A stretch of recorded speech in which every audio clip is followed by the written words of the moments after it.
Hello, this is చిన్ని Naidu from చిన్ని talks world tax.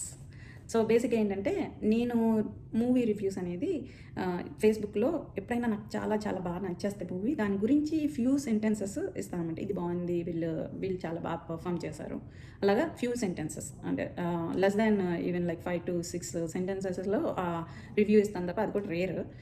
But last time Harihara Veeramallu మూవీకి వెళ్ళినప్పుడు అక్క వాళ్ళ అమ్మాయి నేను ఇద్దరం కలిపి వెళ్ళాం. సో బ్యాక్ వచ్చేటప్పుడు మూవీ గురించి డిస్కస్ చేసుకున్నాం అనమాట. సో తనకి తెలుగు అంత కన్వీనియంట్ కాదు కాబట్టి మేము వెనక్కి వచ్చేటప్పుడు ఏవైతే డిస్కస్ చేసుకున్నామో పాయింట్స్ గురించి నేను మాట్లాడతా ఉంటే she was agreeing and disagreeing లాగా రివ్యూ చేసాము. So we had fun. And అలాగే ఇప్పుడు ఫ్రెండ్స్తో వెళ్ళాను కాబట్టి వాళ్ళని ఆపుదాం అనుకున్నాం, కానీ ఫస్ట్ మూవీ అయ్యి వెనక్కి వచ్చేటప్పటికి 11:40 దాటేసింది. సో ఆబ్వియస్గా అక్కడి నుంచి నేను వాళ్ళని ఆపడం బాగోదు కాబట్టి so will go solo review this time అనుకుని డిసైడ్ అయ్యి ఇప్పుడు ఇమీడియట్గా చేస్తున్నాను రివ్యూ. అండ్ మోర్ ఓవర్ ఏంటంటే ఈ వీక్ డేస్లో వెళ్ళేటప్పటికి Coolie movie mid of the week release అయినా కానీ టు మై సర్ప్రైజ్ అంటే very few people will be there, అంటే ఆ నియరెస్ట్ ప్లేసెస్ దగ్గర నుంచి వచ్చేవాళ్ళు ఉంటారేమో అనుకున్నాను, కానీ 1.5 hour డ్రైవ్ చేసుకుని వచ్చి మూవీ చూసారు. ఆల్మోస్ట్ హాల్ నిండిపోయింది. And coming to the movie, producer వచ్చి కళానిధి మోహన్ అండ్ డైరెక్టర్ వచ్చి లోకేష్ కనగరాజ్ అండ్ మ్యూజిక్ వచ్చి అనిరుద్ రవిచంద్ర. క్యాస్టింగ్ వచ్చేటప్పటికి Rajinikanth as like Deva and Sathyaraj as Rajasekhar.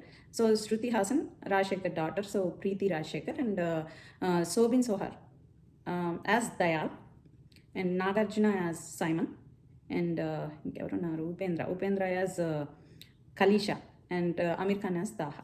అంటే నేను I'm trying to remember the names అనమాట. సో అంటే అన్ని క్యారెక్టర్స్ కదా, ఇవి మెయిన్లీ ఇంపార్టెంట్ క్యారెక్టర్స్. సో అందుకని ఆ నేమ్స్ కూడా చెప్తే బాగుంటుంది అని వాళ్ళ పేర్లు కూడా గుర్తుపెట్టుకున్నాను యాక్చువల్లీ. అండ్ ఇది స్టారింగ్, అంటే మెయిన్గా మీకు స్క్రీన్ మీద కనిపించే స్టారింగ్. ఇంకా బిహైండ్ చాలా క్యారెక్టర్స్ వస్తాయి వెళ్తూ ఉంటాయి, కానీ ఎక్కువ ప్రామినెన్స్ ఉన్నవి ఈ క్యారెక్టర్స్. ఇంకొక ఇద్దరు క్యారెక్టర్ ఉన్నారు కానీ నాకు వాళ్ళ పేర్లు కరెక్ట్గా తెలీదు. సో ఆ క్యారెక్టర్స్ గురించి కూడా డిస్కస్ చేస్తాను డెఫినెట్గా. బట్ నాకు తెలిసిన names and their characters and their names అన్నమాట ఇవి. సో బేసిక్గా ఇది స్టోరీ వైజ్ వస్తే నేను చాలా టూకీగా చెప్తాను, ఎందుకంటే ఇది not suspense thriller movie, just అలా వెళ్ళిపోయే ఒక స్టోరీ అనమాట. బోర్ కొడుతుందా అంటే నా లాంటి వాళ్ళకి కొన్ని పాయింట్స్లో బోర్ కొట్టింది, చాలామందికి చాలా నచ్చేసింది కూడా. థియేటర్లో అంటే రియాక్షన్స్ చూస్తాం కాబట్టి చాలామందికి చాలా నచ్చింది, ఎక్కడ బోర్ కొట్టలేదు అని చెప్పిన వాళ్ళు ఉన్నారు. అలాగే నా లాంటి వాళ్ళు ఉంటారు కాబట్టి నాకు కొన్ని పాయింట్స్లో బోర్ కొట్టింది. అండ్ స్టోరీకి వచ్చేటప్పటికి దేవా అంటే ప్రీవియస్గా మనకి ఫ్లాష్ బ్యాక్ తెలీదు, బట్ రజనీకాంత్ వచ్చి ఓవరాల్గా వాళ్ళ ఫ్రెండ్ అంటే సత్యరాజ్ క్యారెక్టర్ ఎవరైతే ఉన్నారో వాళ్ళ ఇష్యూ మీద రివెంజ్ చేసుకోవడానికి సైమన్ అంటే నాగార్జున చేసే బిజినెస్లో అక్కడ ఏరియాకి వచ్చి అంటే ఇన్వెస్టిగేషన్ లాగా అనమాట. సో చేస్తూ ఉంటారు. అండ్ ది రివీల్ అంటే యాక్చువల్గా సైమన్ క్యారెక్టర్ వచ్చి స్మగ్లింగ్ చేసే ఒక దందా కలిగిన బిజినెస్ మ్యాన్. బట్ థింగ్ ఏంటంటే there is a hidden agenda behind that smuggling business. దాని గురించి ఓవరాల్గా మూవీ రన్ అవుతూ ఉంటుంది అనమాట. ఇందులో సస్పెన్స్ ఏం లేదు కదా, బట్ హిడెన్ ఎజెండా ఏంటి అనేది సస్పెన్స్. సో ఈ రౌండ్లో రకరకాల క్యారెక్టర్స్ వస్తూ ఉంటాయి, బట్ మెయిన్లీ ఏంటంటే దేవాదయాల మధ్యలో మెయిన్ స్టోరీ రన్ అవుతూ ఉంటుంది. మధ్య మధ్యలో సైమన్ వీళ్ళందరూ వచ్చి వెళ్తూ ఉంటారు అన్నమాట. సైమన్ది మోస్ట్ అంటే హీరో నెక్స్ట్ అంటే నేను చెప్పేది దేవాదయాలు సైమన్ ప్యారల్గా వెళ్తూ ఉంటాయి, కానీ మెయిన్లీ దేవాదయాల మధ్యలో ఎక్కువ ఇంట్రాక్షన్స్ ఉంటాయి అన్నమాట. నెక్స్ట్ వచ్చి శృతి హాసన్ క్యారెక్టర్, ఇది ఆల్మోస్ట్ రజనీకాంత్ త్రూ అవుట్ రజనీకాంత్తో నెక్స్ట్ హిమ్ ఉంటుంది అనమాట. సో ఇక్కడ చెప్పాలి అంటే రజనీకాంత్ క్యారెక్టర్లోకి వస్తే కనుక ఎక్కువ అంటే ఈ టైపు మ్యానరిజంలు అవి ఎక్కువ పెట్టలేదు. మరి అంటే తమిళ ఆడియన్స్ ఎలా రిసీవ్ చేసుకుంటారో తెలియదు, తెలుగు ఆడియన్స్కి మాత్రం కొంచెం కళ్ళకి రిలీఫ్ అనిపించింది. నాకు యాజ్ ఎ తెలుగు ఆడియన్ కొంచెం కళ్ళకి రిలీఫ్ అనిపించింది. బట్ యాజ్ యూజువల్ ఏంటంటే ఒక హీరోని సూపర్ హీరోగా చేస్తారంటే అది ఆడియన్స్ రిసీవ్ చేసుకునే దాన్ని బట్టి మేబీ రజనీకాంత్ గారికి ఒక్క దెబ్బ కూడా వాళ్ళకి కొట్టరు, ఆబ్వియస్గా హీరోని కొట్టేస్తూ ఉంటారు. ఇదైతే కొంచెం నాకు ఎప్పుడు సూపర్ న్యాచురల్గా అనిపిస్తుంది. యాజ్ యూజువల్ అదే కంటిన్యూ అయింది. అదొకటి నాకు రజనీకాంత్ క్యారెక్టరైజేషన్లో కనిపించిన లోపాలంటే అవే. ఇంకా అదర్ దాన్ దట్ ఎక్కువ ఎక్స్ట్రా లేవు, అలా స్మూత్గా వెళ్ళిపోతూ ఉంటుంది. అండ్ మనకి నెక్స్ట్ క్యారెక్టర్ ఏంటి అంటే యూజువల్గా నాకేంటంటే టెండెన్సీ గెస్ చేసే టెండెన్సీ, ఒక క్యారెక్టర్ వస్తే వీళ్ళ వాళ్ళ అనే టైప్లో నేను గెస్ చేస్తూ ఉంటాను. So most of my guesses went wrong even though it is not a thriller movie. Head of time చెప్తున్నాను. బట్ స్టిల్ ఏంటంటే చిన్న చిన్న గెస్‌లు నేను చేసినయన్నీ wrong. Most of the like 70, 80% wrong అవుతానే వచ్చినియి. సో, అలాగా ఫన్ అంటే మేము ఫన్ చేసుకున్నాం. ఇలా చేస్తారా, అలా చేస్తారా అన్నప్పుడు నాయన్నీ రాంగ్ అవుతా వచ్చినియి. అది రజనీకాంత్ క్యారెక్టర్ వచ్చేటప్పటికి సత్యరాజ ఈజ్ ఫ్రెండ్. ఆయనకి వచ్చిన సిట్యుయేషన్ బట్టి రివెంజ్ కోసం రజనీకాంత్ సైమన్ బిజినెస్‌లోకి ఎంటర్ అవుతారనమాట as a coolie. That's the whole story. కూలీ అంటే హార్బర్‌లో పనిచేసే కూలీగా ఎంటర్ అయ్యి he wants to investigate what happen అంటే వాళ్ళ ఫ్రెండ్ సిట్యుయేషన్‌కి కారణం ఎవరు అనేది ఫైండ్ ఔట్ చేయడానికి వస్తారు. బట్ థింగ్ ఏంటంటే అది స్మగ్లింగ్‌ది కానీ నాగార్జున అంటే యాస్ ఎ సైమన్ క్యారెక్టర్ ఏంటంటే సైమన్ చేసే దందా ఏంటంటే స్మగ్లింగ్. బట్ బిహైండ్ ఏంటంటే ఎజెండా సమ్ హిడెన్ ఎజెండా ఉంటది. నాగార్జునకి ఒక సన్ ఉంటాడు. ఆయన పేరు నాకు తెలీదు. ఆయనది మోస్ట్ టర్నింగ్ పాయింట్స్ వస్తా ఉంటాయన్నమాట. ఎక్కువ టర్న్స్ అండ్ ట్విస్ట్ అతని వల్లే వస్తది. ఒక మంచి క్యారెక్టర్. అంటే బేసిక్‌గా ఏంటంటే ఆయన బిజినెస్‌కి దూరంగా ఉంటారు. అది ఫస్ట్‌లోనే రివీల్ అయిపోద్ది. బిజినెస్ వాళ్ళ ఫాదర్ చేసే బిజినెస్‌కి కొంచెం దూరంగా ఉంటాడు. బట్ కష్టపడి కస్టమ్ ఆఫీసర్ అవుతాడనమాట. సో, అది ఓవరాల్‌గా అతని క్యారెక్టర్. బట్ ఇన్ఫర్మేషన్ వాళ్ళ ఫాదర్‌కి ఇస్తా ఉంటాడు. ఎందుకంటే ఫాదర్‌కి ఆబ్వియస్‌గా సన్ కొంచెం ఫేవర్ చేస్తాడు కాబట్టి ఆ క్యారెక్టర్ అలా ఫేవర్ చేస్తూ ఉంటుంది. అండ్ ఆ హిడెన్ ఎజెండా రివీల్ అయ్యే వరకు మూవీ అలా కంటిన్యూ అవుతూ ఉంటుందన్నమాట. అయితే ఇందులో సఫరర్ ఎవరంటే ప్రీతి. యాజ్ యూజువల్‌గా ఏంటంటే సత్యరాజ్ గారి డాటర్ కాబట్టి విలన్ కన్ను శృతి హాసన్ మీద కూడా ఉంటది కాబట్టి ఆబ్వియస్‌గా శృతి హాసన్ వెనకాల కూడా స్టోరీ జరుగుతా ఉంటది. And Shruti Haasan most deglamour role చేశారనుకుంట ఇందులో. అంటే మేకప్ ఎక్కువ వేసినట్టు నాకు కనపడలేదు. నేచురల్‌గా అలా వదిలేసినట్టు అనిపించింది. So, but her character is apt. అంటే కరెక్ట్‌గా ఆ క్యారెక్టర్‌కి ఎంత 100% ఇవ్వాలో షీ గేవ్. అండ్ నాగార్జున క్యారెక్టర్‌లోకి వచ్చేటప్పటికి హిస్ విలన్ ఆబ్వియస్‌గా యాంటీ హీరో కాదు విలన్.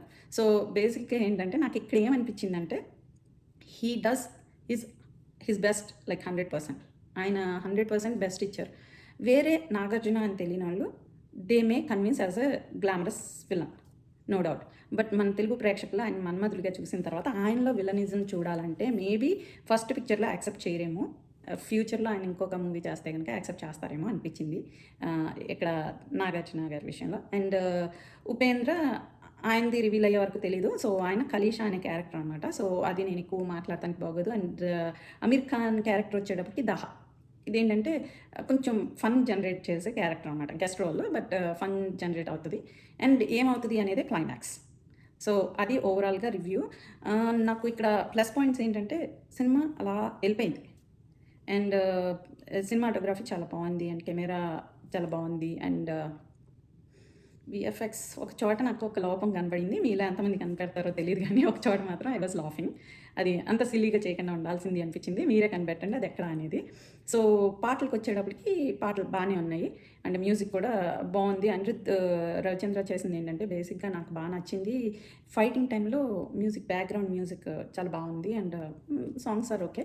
ఇక్కడ సాంగ్స్ వచ్చేటప్పటికి special song 'Pooja Hegde'.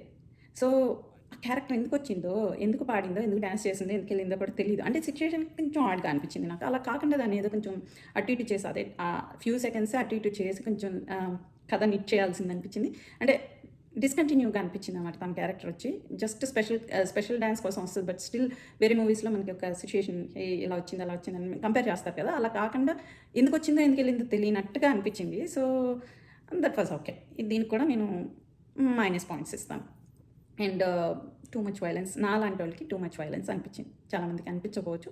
And వేరే మూవీస్‌తో కంపేర్ చేస్తే తక్కువ ఉండొచ్చు. ఎందుకంటే ఈ మధ్యన వాళ్ళు చెప్పే మూవీస్ చూస్తా ఉంటే నాకు భయమేస్తుంది. లాట్ ఆఫ్ వైలెన్స్ అనమాట. People I don't know why they are liking that much of violence అనేది నాకు బిగ్ క్వెషన్ ఎవర్. అది కొంచెం వైలెన్స్ అంటే in the sense lot of blood, fightings okay.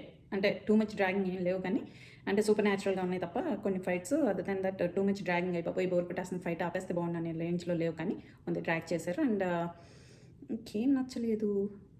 అంటే నచ్చిన పాయింట్స్ చెప్పాను కదా! ఆబ్వియస్‌గా నచ్చని పాయింట్స్ గురించి చెప్తున్నాను. అందుకని నేను అవి కొంచెం మైనస్ పాయింట్స్ ఇచ్చుకుంటూ వస్తాననమాట. సో, ఓవరాల్‌గా నా రేటింగ్ వచ్చి 3.6.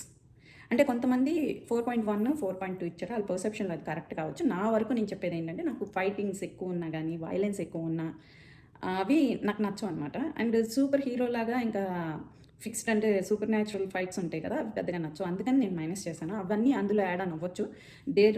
There review also like maybe most of the people may expect 4.1 and 4.2నే కరెక్ట్ అనుకుంటున్నాను నేను. 90% people would say like 4.1 and 4.2. నేనైతే మాత్రం 3.6 ఇస్తాను. అంతకంటే ఎక్కువ ఇవ్వను. ఎందుకనంటే ఓవరాల్‌గా చెప్పాను కదా! స్టోరీ స్లోగా వెళ్ళిపోతా ఉంటది. అండ్ దాంట్లో ఏమి ఎక్కువ పెద్ద ఆ హిడెన్ ఎజెండా తప్ప రివీల్ చేయడానికి ఏమి ఉండదు. అండ్ ఎవరికి వాళ్ళు చాలా బాగా చేశారు. దానికి మార్క్స్ హై. అండ్ ఈ స్టోరీ లైన్ దీనికోసం ఎన్ని ట్విస్ట్‌లు, ఎన్ని టర్న్స్ చేయాల్సొస్తుంది అనేది అది కొంచెం అనిపించిందనమాట నా వ్యూలో. అందుకని దానికి కొన్ని మైనస్. అలాగా ప్లస్ అండ్ మైనస్ కంపేర్ చేసుకుంటే my rating is like 3.6. 3.6 is a huge number. ఆబ్వియస్‌గా హిట్ మూవీ. చాలామందికి అంటే నాకెక్కడ బోర్ అనేది అనిపించలేదు. ఓవరాల్‌గా బోర్ అనే సిట్యుయేషన్ అయితే రాలేదు. ఓవరాల్‌గా story is good and 3.6 is a good movie and super హిట్టే. బ్లాక్ బస్టర్‌లోకే వస్తదనుకుంటాను. So, I will give like 3.6 for my review. అంటే ఆ మూవీకి ఓవరాల్‌గా ఇచ్చే రేటింగ్ అయితే నేను 3.6 ఇస్తాను. సో, ఓవరాల్‌గా అది నా review. Thank you for watching and if you like my videos please like, subscribe and share. Thank you.